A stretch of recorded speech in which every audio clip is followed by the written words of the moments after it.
ఈరోజు సాయంత్రం సింగరేణి కాలనీ చౌరస్తాలో ఏదైతే పహల్గాంలో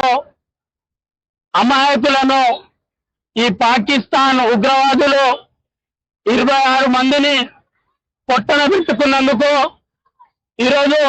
అమాయకులను పొట్టన పెట్టుకొని అదే విధంగా భారతదేశం ఎక్కడ కూడా తగ్గకుండా అంతే ధీటుగా సమాధానం చెప్తూ 9 ప్రదేశాలలో వాళ్లకు జాడా లేకుండా చేసి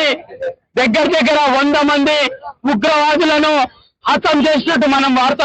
వార్తలు వస్తున్నాయి. నిన్న రాత్రి పాకిస్తాన్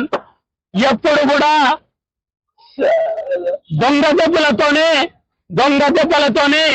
కుట్రలతోనే మన మీద అటాక్ చేస్తూ ఉంటది. అదే దాడిలో సందర్భంగా నిన్న రాత్రి ఏదైతే జమ్మూ కాశ్మీర్ ఎల్ఓసి దగ్గర ఎదురు కాల్పులలో ఆంధ్రప్రదేశ్ ఒక గిరిజన బిడ్డ, తెలుగు జాతి బిడ్డ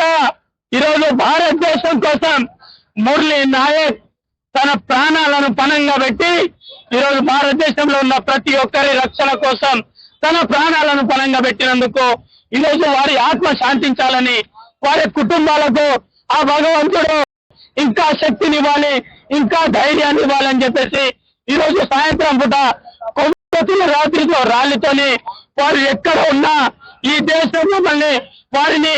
ఎప్పుడు గుర్తిస్తుందని, వారి సేవలని ఈ భారతదేశం ఈ మన ప్రభుత్వం ఎప్పుడు వారి సేవలను గుర్తిస్తుంది కాబట్టి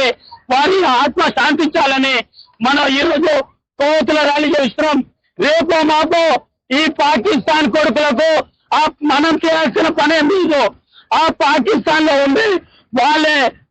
పాకిస్తాన్ ఆర్మీని, వాళ్ళ పాకిస్తాన్ ఉగ్రవాదులని ఆ పాకిస్తాన్ వాళ్ళని తరిమి కొట్టే విధంగా అక్కడ ఆందోళన జరుగుతుంటే ఇంకా సిగ్గు లేకుండా కొండతోనే ఢీకొనే ప్రయత్నం చేస్తే ఇంకో 100 సంవత్సరాలైనా మేలుకునే పరిస్థితి ఈ పాకిస్తాన్ హెచ్చరిస్తున్నా. అది కూడా ఇండియన్ ఆర్మీతో పెట్టుకుంటే మీ పత్తా లేకుండా చేస్తుంది ఇండియా ఆర్మీతోనే ఈ యువకులందరూ ఇండియా ఆర్మీతో ఉన్నారని ఈ సందర్భాన్ని కూడా గుర్తు చేస్తూ ఎక్కడున్నా ఆ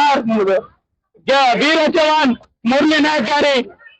శాంతించాలని చెప్పేసి ఆ భగవంతుని కోరుకుంటున్నా. భారత్